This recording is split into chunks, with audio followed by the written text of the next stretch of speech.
Toni Kroos shaki la'aan waa mid ka mid ah xiddigaha ugu saameynta iyo guulaha badnaa ee soo maray khadka dhexe ee Real Madrid iyo guud ahaan taariikhda kubadda cagta adduunka.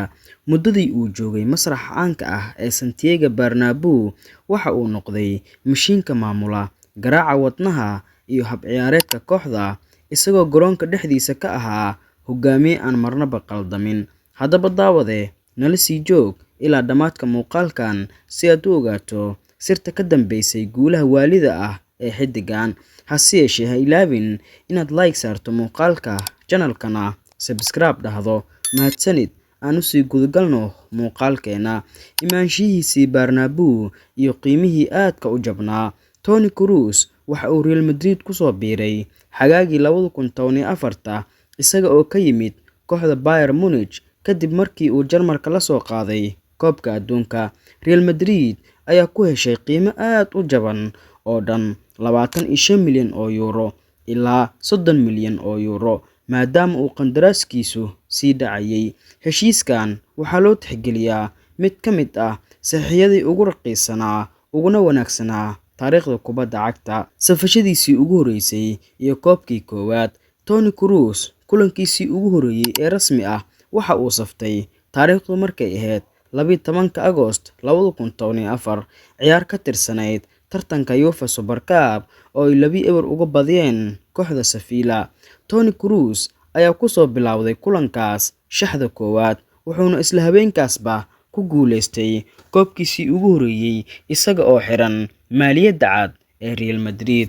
Kulamada uu u saftay wadar ahaan, Toni Kroos waxa uu Real Madrid u saftay in ka badan 465 kulan oo tartan rasmi ah muddo 10 sano ah. Wuxuu noqday mid ka mid ah xiddigaha ajaanibta ah ee ugu safashada badan taariikhda kooxda Real Madrid, isagoo muujiyay joogteyn iyo taam ahaansho heer sare ah xilli ciyaareed kasta.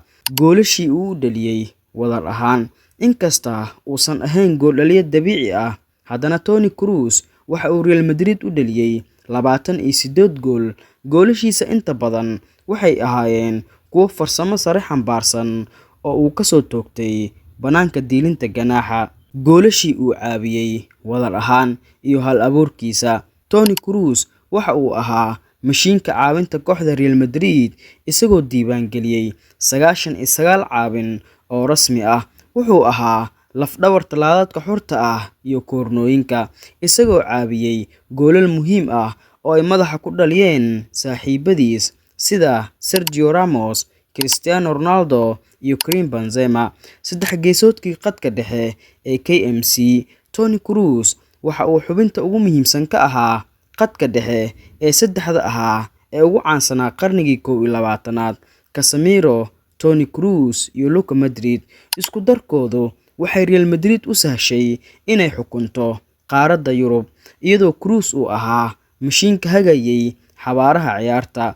Koobkii uu la qaaday, Toni Kroos waxa uu Real Madrid kula guuleystay intii uu xirnaa maaliyaddeeda wadar ahaan 22 koob oo kala ah: 4 horyaal oo La Liga ah, 5 Champions League, 4 Spanish Super Cup, 5 FIFA Club World Cup, 4 UEFA Super Cup. Wuxuu qayb ka ahaa guushii taariikhiga ahayd oo ay 3 jeer oo xiriir ah u qaadeen koobka Champions League intii uu tababaraha u ahaa Zinedine Zidane. Saxnaanta baasaskiisa. Rikoorada ugu layaabka badnaa ee Kroos ee Real Madrid waxay ahaayeen saxnaanta baasaskiisa. Xilli ciyaareed kasta, saxnaanta baaskiisu hoos uguma dhici jirin 93% ilaa 95%. Xitaa kulamada ugu adag ee cadaadisku badan yahay, wuxuu ahaa mid si qaldan u bixin jirin kubadda. Rikoorada shakhsiyadeed. Intii uu joogay Bernabeu, Toni Kroos wuxuu dhowr jeer ka soo muuqday shaxda ugu fiican adduunka ee FIFA iyo shaxda xilli ciyaareedka ee Champions League. Inkasta oo uu ahaa Toni Kroos xiddig aan raadinin sharafta shakhsiga ah, haddana dunidu waxay u aqoonsatay mid ka mid ah kuwa ugu fiican saaxadooda. Xiriirkii uu la lahaa tababarayaasha. Toni Kroos wuxuu xiriir dhow iyo kalsooni buuxda ka helay dhammaan tababarayaashii soo maray kooxda Real Madrid intii uu joogay, gaar ahaan Carlo Ancelotti iyo Zinedine Zidane. Labada tababaraba waxay u rabeen inuu noqdo ninka garoonka dhexdiisa ka fuliya falsafadooda ciyaareed. Kulankiisii ugu dambeeyay ee Santiago Bernabeu ee uu ku ciyaaro garoonka caanka ah ee Santiago Bernabeu wuxuu ahaa bishii May 2024, ciyaar ka horeysay dhamaadka horyaalka. Taageerayaasha, ciyaartoyda iyo maamulka kooxda ayaa u sameeyay maamuus weyn iyo sagootin, ilmo iyo qiiro xambaarsanayd. Sidoo kale, kulankiisii ugu dambeeyay ee rasmiga ah ee uu u safto Real Madrid wuxuu ahaa finaalkii Champions League ee June 1, 2024, kulankaas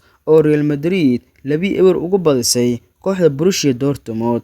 Toni Kroos ayaa caawiyay goolkii furitaanka ee uu dhaliyay Dani Carvajal, isaga oo ku macsalaameeyay koobkii 6aad ee Champions League isagoo mid la soo qaaday kooxda Bayern Munich. Ka fariisashada ciyaaraha isagoo jooga meel sare, Toni Kroos wuxuu gaaray go'aan geesinimo leh oo dhif iyo naadir ah.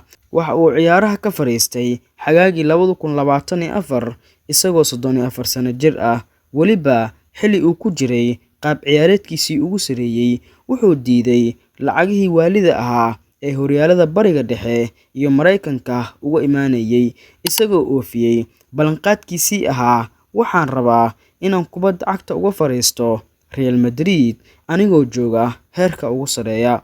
Ugu dambeyn, waxaan soo gaarnay guntii iyo gabagabadii.